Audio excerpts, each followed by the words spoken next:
금요일 새벽 예배를 하나님 앞에 올려드리겠습니다.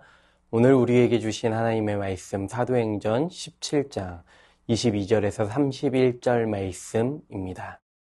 바울이 아레오바고 가운데 서서 말하되 아덴 사람들아 너희를 보니 범사에 종교심이 많도다. 내가 두루 다니며 너희가 위하는 것들을 보다가 알지 못하는 신에게라고 새긴 단도 보았으니 그런즉 너희가 알지 못하고 위하는 그것을 내가 너희에게 알게 하리라. 우주와 그 가운데 있는 만물을 지으신 하나님께서는 천지의 주제시니 손으로 지은 전에 계시지 아니하시고 또 무엇이 부족한 것처럼 사람의 손으로 섬김을 받으시는 것이 아니니 이는 만민에게 생명과 호흡과 만물을 친히 주시는 이심이라. 인류의 모든 족속을 한 혈통으로 만드사 온 땅에 살게 하시고 그들의 연대를 정하시며 거주의 경계를 한정하셨으니 이는 사람으로 혹 하나님을 더듬어 찾아 발견하게 하려 하심이로되 그는 우리 각 사람에게서 멀리 계시지 아니하도다.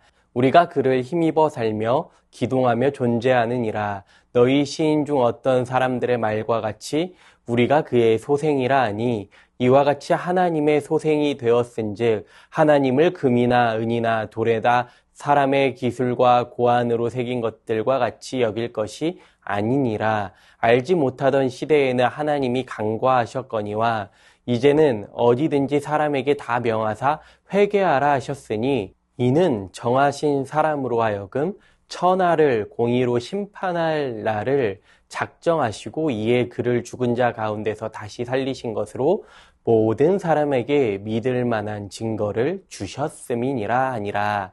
아멘. 오늘 함께 읽은 본문 말씀은 바울이 아덴의 아레오바고에서 설교한 내용입니다. 당시 아덴은 주전 5세기 이래 가장 주요한 도시국가 중 하나였습니다. 헬라의 수도였으며 세계 3대 도시 중에 하나였고 세계 문명의 발상지로서 철학과 문학 그리고 예술 등 헬라 문화의 중심지였습니다. 비록 바울 당시에 아덴은 로마에 합병된 상태에 있었지만 그럼에도 자유시로 취급되었고 독립성을 보존하며 로마 제국의 지적인 중심지로 명성을 유지하고 있었습니다. 바울은 마게도냐 베레아에서 경험하게 된 유대인들의 방해와 음모를 피해 홀로 아덴으로 오게 되었고 이제 이곳에서 실라와 디모데를 기다려야 하는 상황이었습니다. 바울이 이들을 기다리며 도시를 돌아보니까 이곳에는 우상과 헛된 철학으로 가득했던 지역입니다. 그래서 바울이 격분해하며 열심히 회당에서든지 장터에서든지 만나는 사람들과 토론하며 예수님의 부활을 전파했습니다. 이것을 들었던 어떤 에피쿠로스와 스토아 철학자들이 바울과 쟁론했습니다. 이들은 최고의 신이 있다고 주장했지만 그는 유일한 신이 아니며 여러 신 중에 뛰어난 신이라고 주장했던 사람들입니다. 그 중에 어떤 사람들이 바울에게 두 가지 반응을 보입니다. 첫 번째 무리들은 바울을 말쟁이라고 말합니다. 바울은 자신이 무슨 말을 하는지도 모르면서 무작정 떠들어대는 말이 많은 사람이라고 이들이 비난했던 것이죠. 두 번째 무리들은 바울을 이방 신들을 전하는 그 정도의 사람으로 생각하면서 바울을 자신들이 알지 못하는 신들이 보낸 전령 정도로 생각했던 것입니다. 종교에 대해 가장 많이 아는 철학자들이 이와 같이 바울의 말을 이해하지 못하고 빈정대던 이유는 바울이 예수와 부활에 대해 전했기 때문입니다. 죽음은 모든 것의 끝이며 죽으면 어떠한 것도 존재하지 않는데 바울이 지금 부활이 있다고 말하니까 이들이 바울의 말을 터무니없는 주장으로 받아들이고 있는 것입니다. 그래서 철학자들은 바울을 붙들고 아레오바고로 데리고 가면서 내가 말하는 이 새로운 가르침이 무엇인지 우리가 알 수 있겠느냐라고 묻는 것이죠. 지금 바울이 전하는 복음이 그들의 귀에는 전혀 새로운 이야기입니다. 당시 모든 아덴 사람과 거기서 나그네된 외국인들은 가장 새로운 것을 말하고 듣는 것을 좋아하며 거기에 시간을 투자하는 것이 아깝지 않았기 때문에 지금 바울의 이야기에 관심을 보이고 있습니다. 마치 아덴 사람들이 지금 바울이 전하는 복음에 관심을 가지는 것처럼 보일 수 있겠지만 사실 실상은 그저 새로운 사상과 철학에 관심을 보이고 있는 것뿐 그 이상도 그 이하도 아니었던 것이죠. 바울을 데리고 가서 세운 아레오바고는 아덴의 법정이라고 말할 수 있습니다.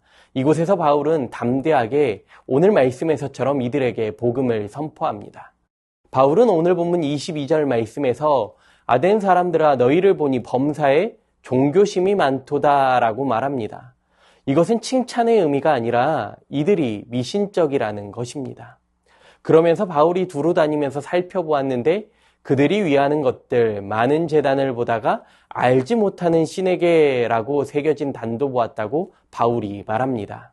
아덴 사람들은 그들이 알고 있는 신들을 섬기기도 했지만 또 이와 같이 알지 못하는 신들도 섬겼다는 것입니다. 알지 못하는 신을 섬기는 것은 혹시라도 자신들이 알지 못해서 부지 중에 제사를 빠뜨려 저주를 받을까 두려워서 이 알지 못하는 신에게까지 이들이 제사를 드린 것입니다. 사실 이들의 외적인 모습은 잘 갖추어진 것처럼 보입니다. 그러나 실상은 그렇지 못하죠. 그래서 바울은 참된 진리의 말씀을 이들에게 선포합니다. 먼저 하나님께서 창조주이시며 통치자이심을 선포합니다. 하나님께서는 사람의 손으로 지은 성전에만 계시는 것이 아니라 어디에나 어느 곳에서든지 함께 계신다는 것입니다. 또한 무엇이 부족한 것처럼 사람의 손으로 섬김을 받지 않으시는데 이는 만민에게 생명과 호흡과 만물을 친히 주시는 분이시기 때문입니다. 우리도 이 하나님을 믿어야 합니다. 창조주 하나님이시고 만물을 통치하시는 통치자이심을 믿어야 합니다. 또한 우리가 하나님의 부족한 것을 채워드리려고 우리가 섬기는 것이 아니라 친히 하나님께서 우리에게 생명과 호흡과 만물을 주신 분이심을 믿을 수 있어야 합니다. 우리가 감히 하나님의 부족한 것을 채워드리는 것이 아니라 우리가 필요를 따라 구할 때 하나님께서 능히 채워주십니다. 두 번째는 온 인류가 하나님에 의해 창조된 한 혈통이라는 것이죠. 연대를 정하시고 거주의 경계를 한정하셨는데 이는 사람으로 혹 하나님을 더듬어 찾아 발견하게 하려 하심이라고 말합니다. 다시 말하면 이것은 사람이 자연 만물을 통해서 또한 인생이 살아갈 시기와 그들이 거주할 경계를 정해 놓으셔서 하나님을 알 수 있게 하셨다는 것입니다. 이렇게 하나님께서는 우리 각 사람에게 멀리 계시지 않는다는 것입니다. 우리 인간은 하나님을 힘입어 기동하며 존재한다고 말합니다. 우리 인간은 하나님의 소생이 되었으니까 하나님을 금이나 은이나 돌에다 사람의 기술과 고안으로 새긴 우상들과 같이 여길 것이 아니라는 것입니다. 마지막으로 헛된 우상을 신으로 섬기는 것을 회개하고 이제는 오직 하나님만 섬기라는 것입니다. 알지 못하던 시대, 다시 말하면 예수님께서 오시기 전에는 이런 사람들의 무지를 하나님께서 참아주셨지만 이제는 회개하고 하나님만 섬겨야 한다고 바울은 가르치고 있습니다. 하나님께서 정하신 사람, 즉 예수 그리스도로 말미암아 천하를 공의로 심판한 날을 작정하셨다고 말하면서 하나님께서는 그를 죽은 자 가운데 다시 살리신 것으로 모든 사람에게 믿을 만한 증거를 주셨다고 말씀합니다. 하나님께서 독생자 예수님을 통해 온 땅에 하나님의 뜻을 밝히 나타내 보여주십니다. 예수님께서 이 땅에 오신 날부터 복음은 세상에 전파되었습니다. 그런데 복음을 듣지 못해서 믿지 못하였다고 변명할 수 없는 것이죠. 더 이상 간과하지 않으십니다. 알지 못하던 시대의 사람들의 무지를 하나님께서 참아주셨지만 이제는 회개하고 하나님께로 돌아와서 하나님만을 섬겨야 합니다. 우리는 살아계신 하나님을 인정하고 믿어야 합니다.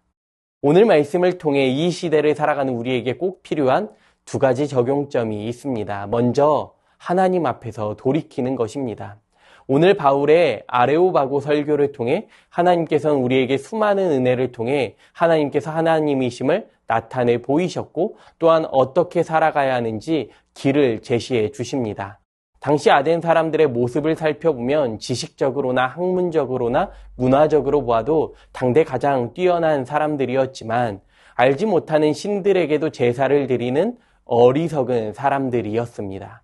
우리도 마찬가지입니다. 이 세상을 살아갈 때에 만물을 창조하시고 다스리시는 하나님을 바라보며 구원의 은혜를 베푸시는 하나님만을 의지하며 살아가야 함에도 불구하고 자꾸만 돈을 쫓아가는, 명예를 쫓아가는, 권력을 쫓아가는 모습이 이 아덴 사람들의 모습과도 다를 것이 없다는 것입니다. 그러므로 하나님 외에 다른 것을 의지하고 있었다면 우리도 알지 못하는 신들에게 제단을 쌓고 있는 이 어리석음에 놓여져 있는 것과 다를 바가 없는 것이죠. 오늘 말씀을 통해 하나님 앞에서 철저히 회개하고 돌이켜서 하나님께서 참 하나님이심을 우리가 고백하며 하나님께서 베푸시는 그 놀라운 은혜를 누리실 수 있기를 소망합니다. 두 번째로 하나님을 의지하며 사역해야 합니다. 바울은 아덴이라는 낯선 지역에서 홀로 서 있었지만 복음을 전해야 할 때임을 분명히 알고 담대하게 선포합니다. 그 결과 34절 말씀에서 비록 소수이지만 복음을 듣고 복음을 믿는 자들이 생겨나게 되었습니다. 우리는 전도하기 힘든 시대를 살아가고 있다고 말합니다. 복음을 전해도 사람들이 듣지 않는다고 말합니다. 그러나 복음의 열매는 하나님께서 하시기 때문에 우리는 주어진 상황과 환경에서 다른 것이 아닌 오직 하나님을 의지하며 맡겨주신 귀한 사명을 감당해야 합니다. 그때 오늘 말씀에서 바울이 경험하게 된 하나님의 은혜를 우리도 함께 누릴 수 있을 것입니다. 오늘 우리에게 주어진 삶의 자리가 세상의 것들로 물들어가는 자리가 아니라 세상을 그리스도의 향기로 물들이는 자리가 될 수 있기를 바랍니다. 이 귀한 사역 가운데 하나님께서 오늘 나를 부르셨음을 기억하시면서 오늘 또 말씀으로 삶의 자리를 정돈하며 말씀으로 주님과 함께 승리하는 인생 되시기를 간절히 소망합니다. 주신 말씀 기억하시면서 함께 기도합니다. 세상을 따라 헛된 것을 추구하는 마음들은 다 내려놓게 하시고 오직 하나님께로 돌이켜 하나님만을 의지하며 살아가게 하여 주시옵소서. 상황과 환경을 넘어 하나님의 일하심을 바라보며 살아가게 하여 주시옵소서. 우리의 삶의 자리를 말씀을 따라 정돈하며 말씀으로 주님과 함께 승리하는 삶 살아가게 하여 주시옵소서. 주신 말씀 기억하시면서 함께 기도합니다.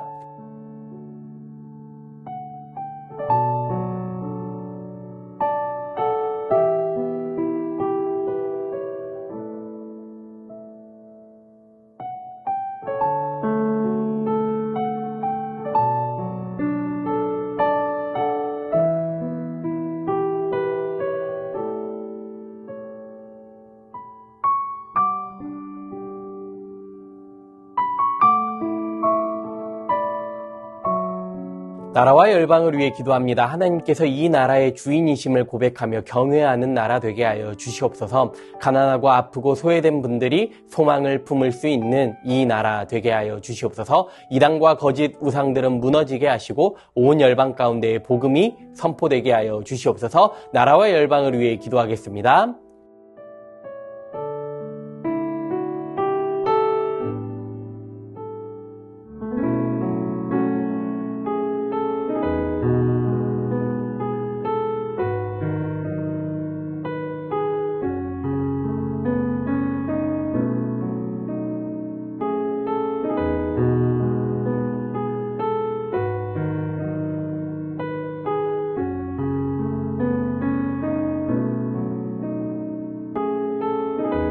교회를 위해 기도합니다. 구원의 은혜를 누리는 성도답게 전적으로 하나님만을 신뢰하고 하나님만을 예배하는 신실한 예배자 되게 하여 주시옵소서. 담임 목사님 성령 충만하게 하시고 세임과 능력과 지혜를 더하여 주시옵소서. 다음 세대의 자녀들이 말씀 위에 서게 하시고 시니어 어르신들 날마다 강건한 삶 살아갈 수 있도록 하나님 붙들어 달라고 교회를 위해 기도하겠습니다.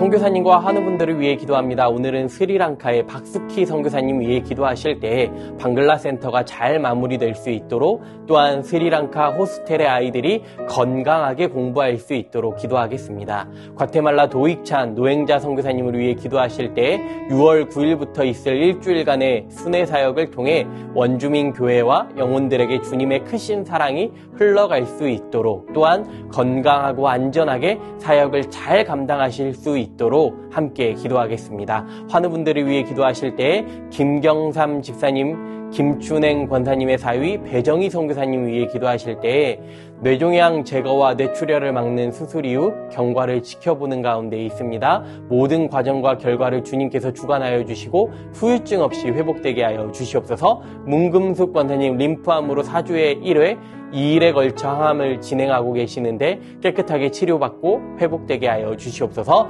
정기섭 집사님 큰 사고 이후 후유증 없이 잘 회복될 수 있게 하여 주시옵소서. 염점동 집사님 한 달에 한 번씩 검사를 진행하고 있습니다.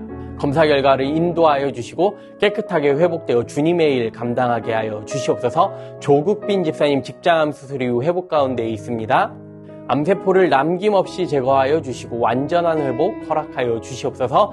한양님 권사님 목 디스크 통증으로 치료받고 계십니다. 속히 통증이 사라져서 건강한 일상 사는 데에 어려움 없게 하여 주시옵소서. 최기숙 집사님 수술 이후 회복 가운데 있습니다. 완전히 회복될 수 있도록 은혜 베풀어 주시옵소서. 김민정희 집사님 방사선 치료를 마치고 6월에 피검사를 진행합니다. 검사 결과에 따라 2차 방사선 치료를 진행할지 결정하게 되는데 하나님의 은혜 가운데 모든 검사 결과가 진행되게 하여 주시옵소서. 이정희 집사님 담도암 수술 이후 회복 가운데 있습니다. 완치까지 주님 선하게 인도하여 주시옵소서. 이용님 성도님 등에 생긴 종양 치료를 위해 항암 가운데 있습니다. 기존 치료제에 내성이 생겨 치료제를 변경한 이후 부작용으로 체력이 떨어지고 불면증으로 어려움 가운데 있습니다. 부작용이 없게 하시고 완치까지 주님 인도하여 주시옵소서. 권호승 권사님 계속되는 항암 가운데 잘 견뎌낼 수 있도록 하나님 체력 주시고 깨끗하게 회복되어 항암 없이 살아갈 수 있게 하여 주시옵소서.